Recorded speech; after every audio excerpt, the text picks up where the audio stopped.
தமிழ் திரைத்துறையைச் சேர்ந்த மூத்த நடிகை சரோஜா தேவி தனது 87வது வயதில் உடல் நலக்குறைவு காரணமாக பெங்களூரில் வைத்து நேற்று காலமானார். கர்நாடகாவை பூர்வீகமாக கொண்ட சரோஜா தேவி தமிழ், கன்னடம், தெலுங்கு உள்ளிட்ட பல்வேறு மொழிகளில் 200க்கும் அதிகமான திரைப்படங்களில் நடித்துள்ளார். தமிழில் சிவாஜி கணேசன், எம்ஜிஆர் என இருபெரும் நட்சத்திரங்களுக்கு ஜோடியாக சரோஜா தேவி நடித்த படங்கள் ரசிகர்களை பெரிதும் கவர்ந்தவை. 1938 ஜனவரி 7 கர்நாடகாவில் பிறந்த சரோஜா தேவியின் இயற்பெயர் ராதா தேவி கவுடா. மகாகவி காளிதாசா என்ற கன்னட படத்தில் 1955 தனது 14வது வயதில் சரோஜா தேவி திரையுலகிற்கு அறிமுகமானார். இந்த படம் தேசிய விருதை பெற்றது.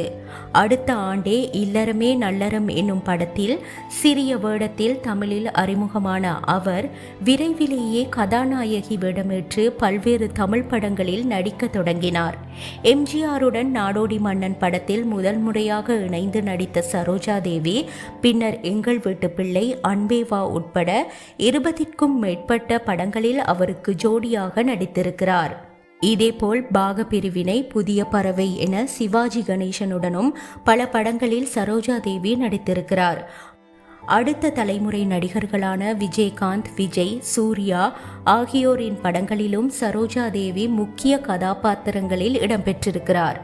மேலும் 2009 வெளியான ஆதவன் படமே அவர் இறுதியாக நடித்த தமிழ் திரைப்படம் என்பது குறிப்பிடத்தக்கது. அபிநய சரஸ்வதி, கண்ணெடுத்து பைங்கிளி போன்ற அடைமொழிகளால் திரைத்துறையினராலும் ரசிகர்களாலும் அழைக்கப்படும் சரோஜா தேவி பத்மஸ்ரீ விருதுகள், இந்திய அரசின் வாழ்நாள் சாதனையாளர் விருது, தமிழ்நாடு அரசின் கலைமாமணி விருது உட்பட பல்வேறு விருதுகளை பெற்றுள்ளார்.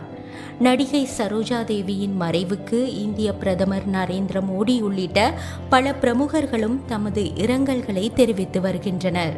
இந்நிலையில் அவரின் இறுதிச் சடங்கு 15 இடம்பெறவுள்ளதாகவும் அவரின் கணவரின் கல்லறைக்கு அருகிலேயே அவரின் உடல் நல்லடக்கம் செய்யப்பட உள்ளதாகவும் இந்திய ஊடகங்களில் செய்தி வெளியாகியுள்ளன. தனது கொஞ்சல் பேச்சாலும் தனித்துவமான நடிப்பாலும் ரசிகர்களின் மனதில் நீங்கா இடம் பிடித்த கண்ணெடுத்து பைங்கிளியின் இறப்பிற்கு ஃபேக்ட்ரிசண்டோவின் ஆழ்ந்த இரங்கல்கள்.